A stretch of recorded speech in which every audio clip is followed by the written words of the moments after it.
So if you've got an upcoming Band 5 nursing interview and you're not really sure how to go about preparing for that interview, I'm sure you've landed on the right video. My name is Diana. I'm a Band 6 registered nurse currently working in the UK.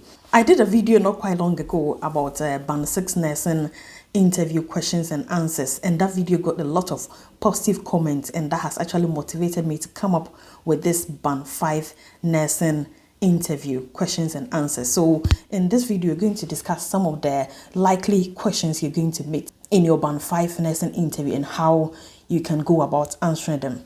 So I'll just read through a few of the positive feedback I got from the Band 6 nursing interview questions and answers, so that hopefully it will motivate you to carry on watching this video to the end. So someone said, thank you so much for sharing your knowledge and tips. I used this video to help me prepare for my Band 6 interview and I got an offer. That's so amazing. I was so happy when I heard that Band 6 interview questions and answers that I did actually helped somebody to get a job. And another comment said, your videos are very informative. Thank you so much. Yay, I smashed the interview and got the job. Thank you to you. There are so many comments, but let me just read one more. I discovered your video 2 days before my interview. It helped me a lot and I got the Band 6 job. Thank you. So, I mean, reading all of these comments motivates me so much, and I feel like hopefully this Band 5 nursing interview questions and answer video will be very, very helpful to somebody. Even if you're not the one preparing for a Band 5 nursing interview, hopefully someone you know might benefit from this video.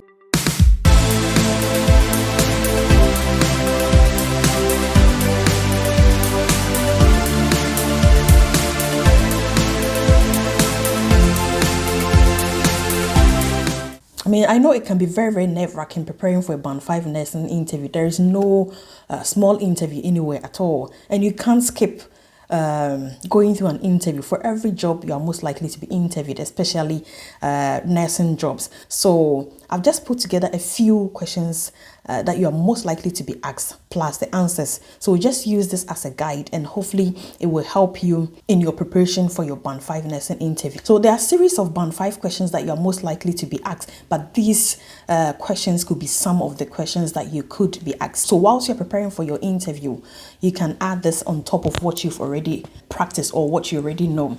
So the first question you are most likely to be asked is, tell me about yourself and why you want to be a Band 5 nurse for the NHS. So I'll go on my computer and then show you the model answer that I've drafted for this question, so that you can use this as a guide in case you are asked this question. So the answer I've put together for this question is, my name is Diana and I'm a compassionate and self-driven registered nurse with 2 years working experience and a solid background in delivering high quality care to diverse patient populations across all ages. This has significantly enhanced my clinical skills, adaptability, knowledge, enabling me to provide high quality patient-centered care in a variety of settings. I'm passionate about becoming a Band 5 nurse with the NHS because it provides the perfect platform for me to further develop my clinical expertise while making a meaningful impact on patients' life. I'm particularly drawn to environments where I can contribute to holistic patient care and collaborate with a multidisciplinary team. The NHS values of compassion, inclusivity, and commitment to quality of care align with my personal values, and I'm eager to contribute to its mission of providing outstanding care to all. So this is a wonderful answer that you can give in case you're asked, tell me about yourself and why you want to become a Band 5 nurse with the NHS. So you've not only told them about yourself, you've mentioned that you've got a bit of experience. So it's possible that you're currently working as a Band 4, getting onto a Band 5. So it's still experience, or it's possible you are moving from one NHS hospital to another NHS hospital, or moving from a private hospital to NHS. So whatever situation you find yourself in, this fits in perfectly in case you're asked this question. So you've mentioned your name, the experience that you've got, and I also mentioned the fact that the NHS values of compassion, inclusivity, and commitment to quality of care aligned with my personal values. Compassion, inclusivity, and commitment. They are some of the core values of NHS. So if you mention this in addition to what you've already said, it will give you additional points because the panel of people who are interviewing you will know that you've gone an extra mile to even do more research on the core values of NHS. So if you put all of this together, it's definitely going to give you extra mark, and you are definitely going to stand out amongst all the other candidates that they will be interviewing. So let's go on to the next question. You could be asked, why do you want to work for the NHS, for this trust? So the reason why they ask this question is there are so many NHS hospitals. Why did you choose this particular hospital or this particular trust to work for, when you considered working for the NHS? So in case you are asked this question, you can go about answering it with this model answer that I've drafted. I am dedicated and passionate about providing high quality patient care and believe that working within the NHS, particularly your trust, aligns perfectly with my values and career aspirations. Your trust's reputation of excellence, innovation, and commitment to patient-centered care deeply resonates with me, and as well as your focus on professional development and supporting staff to reach their full potential. Also, the trust's core value of dignity and respect resonates deeply with my personal and professional principles and ethics. I believe every patient deserves compassionate, individualized care that promotes their dignity, and I'm committed to fostering an environment where colleagues and patients under my care feel valued and respected. I'm eager to contribute my skills, including my experience, to make a positive impact on patients' lives while growing and advancing in a supportive environment. This is a wonderful answer that any person that is interviewing you will definitely give you top marks. So normally if you're applying to work in one particular NHS hospital, it's advisable that you go onto their website and read about their mission, their vision, their core values and all of that, so that at least you know what that trust represents, you know what they stand for, before you can say that their core values align with your personal values, because they want to know why you want to work for that particular trust. So that is why I mentioned that your trust reputation for excellence, innovation, and commitment to patient-centered care deeply resonates with me. So before you can say this, you should have gone to the trust website to know that indeed they have a reputation for excellence, innovation, and commitment before you can include that in your answer when you are asked this question. They will be so impressed if you say this, because they know that you've gone an extra mile to even go onto their website to read about them. So they will be so excited to even offer you the job. So if somebody who has taken the time to go through their website come for the interview, and at least it will make them know that you have the passion to work for them, you are more enthusiastic in working for them, so they will definitely consider you compared to somebody who has not even bothered to read about the company they want to work for, or even gone onto their website to see what is there. The next question you are most likely to be asked is, what do you expect to be doing on a day-to-day basis as a Band 5 nurse for the NHS? So this question is very, very important, because they want to know if you are aware of what will be expected of you when you are offered the job. They want to know if you are aware of the roles and responsibilities of a Band 5 nurse.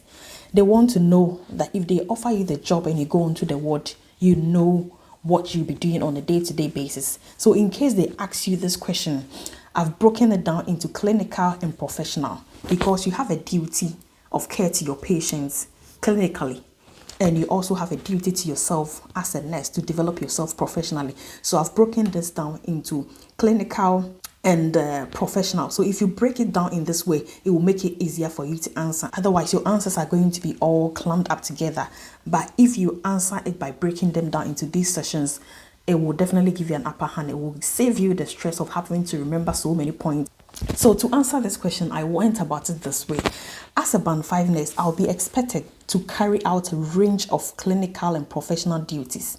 So clinically, I'll be expected to deliver high quality patient-centered care to my patients on a day-to-day basis. This includes assessing, planning, implementing and evaluating patient care, ensuring that each patient's needs are met with dignity and respect.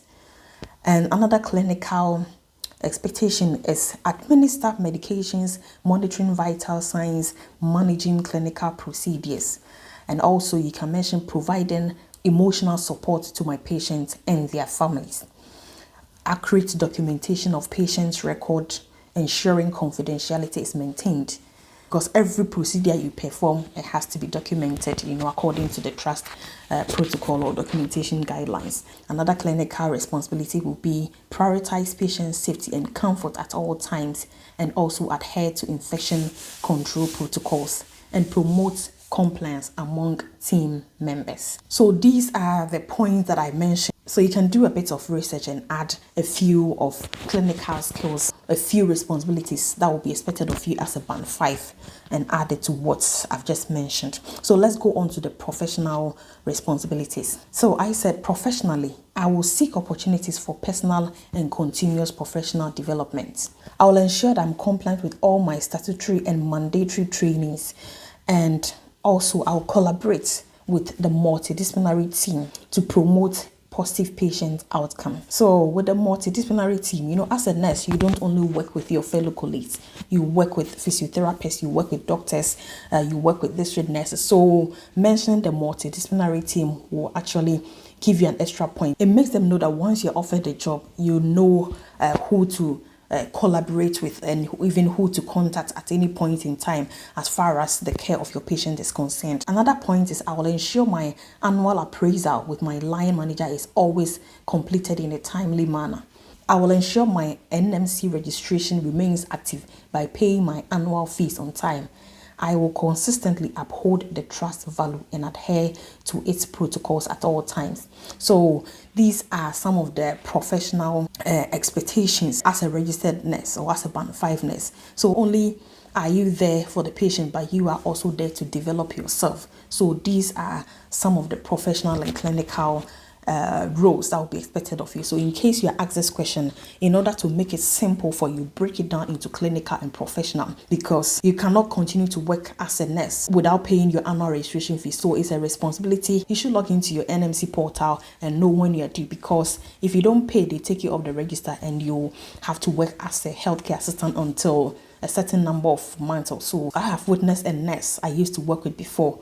He forgot to pay. I think there was something wrong with the direct debit. So the amount of money that he was expected to pay, the annual £120 registration fee, didn't go through.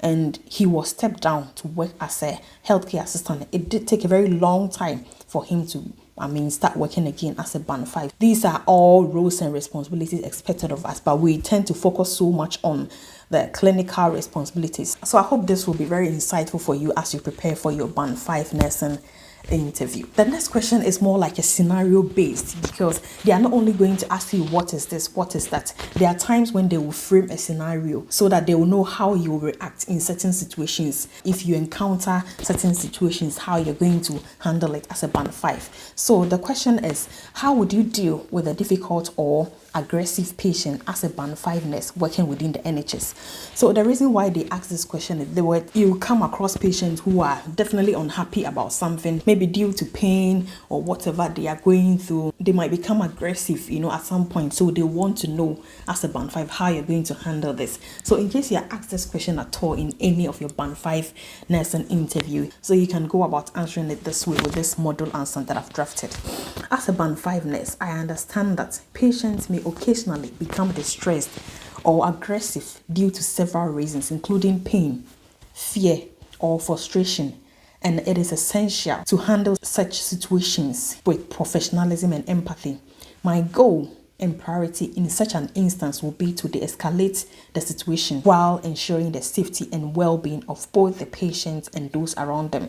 So this is just a brief introduction. You are preparing them for what you're about to say. And I believe if you started this way, it will make them eager to even listen further to how you're going to handle such a situation in case you come across somebody who is aggressive towards you as a nurse. So coming on to what you actually do, I'll put the answers in bullet points so that it's easier for you to pick them up and then memorize them. So the point I mentioned was, I will remain calm, professional, and compassionate to manage the situation safely for the patients, myself, and the staff. The reason why this point is very, very important is, as the patient becomes aggressive, you have to find a way of protecting yourself as well. So at that moment, it's not just about the patient, but it is about you and also the people around the patients around and as well as the colleagues that you're working with. So that is why this first point is very, very important. The next point is I will use effective communication techniques, including active listening and reassuring tone. You have to communicate with them effectively. For a patient who is confused or who is aggressive, definitely their tone may not be what you'd expect. So that is not the time for you to also respond in an aggressive manner. You rather end up escalating the situation or even making it worse. So in such a situation, you have to respond in a very, very reassuring tone to help the patient calm down. All right. The next point is I will find a comfortable space and have a discussion with the patient to identify and address the underlying cause of his or her distress.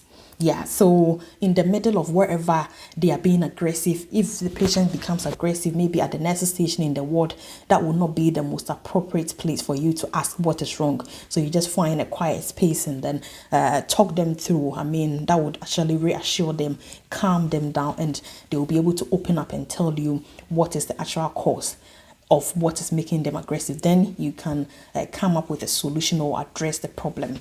The next point is I will be sure to maintain safe distance and be mindful of non-verbal cues to prevent further escalation. The reason why you have to maintain a safe distance is at that moment, if a patient is aggressive, you never know what the person might be thinking of.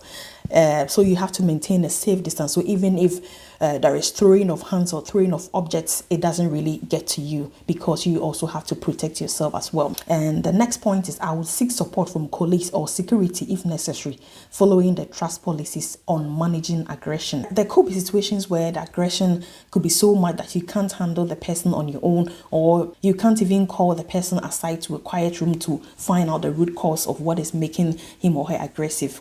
There are times when you have to call in security if you realize that the patient is really coming towards you, being so aggressive towards you. So definitely there will always be a protocol depending on what hospital you're working with. And so that is why I mentioned that I will seek support from colleagues or security if necessary, following the trust policy. So in some hospitals, there will definitely be a telephone number to dial in case you encounter such a problem, so that security men can come in and then address the situation or safeguard the situation so that nobody gets hurt in that situation. So if you mention this point, I'm telling you, you're going to get a lot of marks for this. I also mentioned that I will ensure that the patient is treated with dignity and respect at all times. So although the patient may be confused, it's possible that there could be something leading to that. So you don't just ignore them. Always maintain their dignity and respect at all times. And I would also accurately document the incident and reflect on any learning points to improve future practice.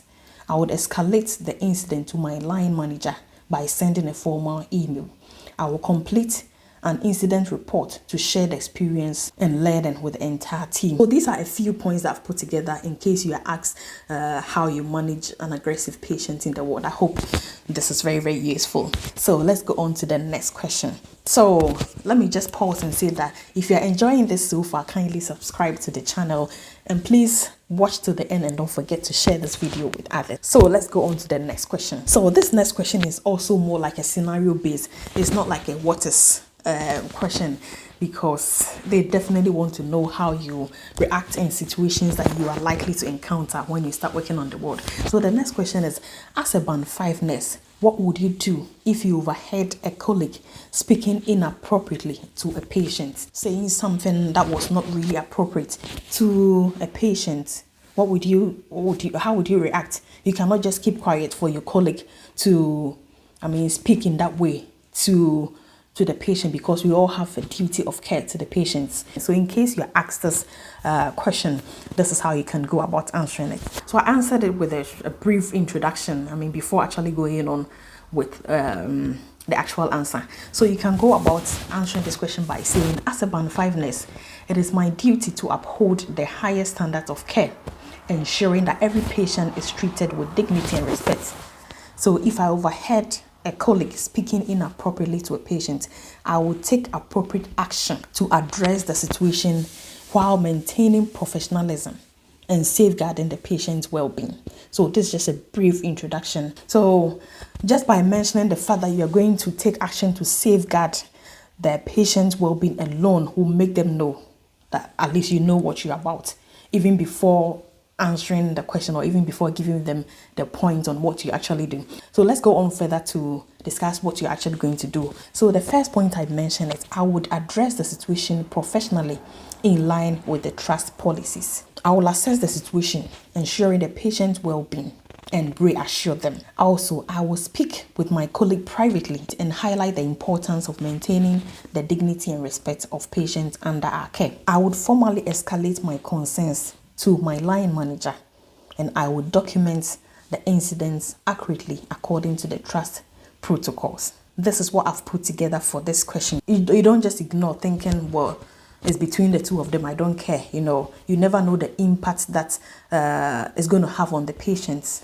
So it is your duty at that moment to intervene, but in a very, very professional manner. I know that there are so many other Band 5 questions that you will encounter, but so far these are the few that I've put together, and I hope you find them very, very useful. But before you go, I've got a few tips for you on how to actually pass your Band 5 nursing interview. So you have to research the trust. What I mean by this, go onto their website and read a bit about them. So you have to understand their core values, their mission, vision, priorities, any recent developments in order to align your answers with their expectations. Practice your interview questions over and over again to build your confidence and ensure that you can effectively showcase your skills and experience. So by the time you are due for the interview, you speak with so much confidence, and you deep down within your heart, you feel that you've really performed well. Sometimes it's not even about getting every single question correct, but the confidence with which you speak and deliver alone will make them know that yes, indeed, when they give you the job, you will be able to deliver. Also, prepare for scenario-based questions. They are not only going to ask you, what is your name, where have you worked, what's the number of years experience. If it was like that, then every interview will be easy. But there are times when they ask you scenario-based questions, like, for instance, the two questions I mentioned, like if you had a colleague talking inappropriately to your patient or to one of the patients, how would you handle this? This is not a yes or no answer. So in that moment, you have to think through what you've experienced in the past and then answer this. Even if you've not encountered such situations, you cannot tell them that I've never had any colleague talking to a patient inappropriately. You have to think of something and then come up with something. That is why this video is very, very important. So in case you come across such an instance, at least, or in case you come across such a question, at least you will know what to say. So you have to review common nursing scenarios such as handling difficult patients or escalating concerns and practice your responses very, very well. Also, at the end of every interview, they will normally ask you, do you have any questions? You have to ask insightful questions. Show your enthusiasm in working for the trust by asking about career development, trainings needed to start work, and how the trust supports staff well-being. So if you're really eager to go somewhere, if you're really eager to work in a particular hospital, you would even want to know when they want you to start, and even any trainings or mandatory trainings that you need to do, any trainings that they would have to give you before you start work. So in case you are asked, well, this is the end of your interview, do you have any questions for us? You can ask them some of these simple questions. At least it will make them know that you are happy, you're excited to come and work for them. So this will impress them, and also, you never know, it will give you additional points. I know it's quite hard to say do not be anxious, but I mean, the more anxious you get, you are unlikely to put together your answers correctly and answer them with confidence. So try as much as possible, relax, be calm. If you have to smile, please smile. If you have to laugh, just laugh. You don't need to just go and sit down, with a straight face and all of that. So we've come to the end of this video, and like I said, these are not all the Band 5 questions you would ever come across in an interview, but these are a few of them, and I've put together these answers, which I believe would definitely be helpful as you prepare for your Band 5 interview. So thank you so much for sticking around till the end, and if you found it useful, kindly consider subscribing to the channel and also share this video with others. So I'll see you in the next one. Bye bye.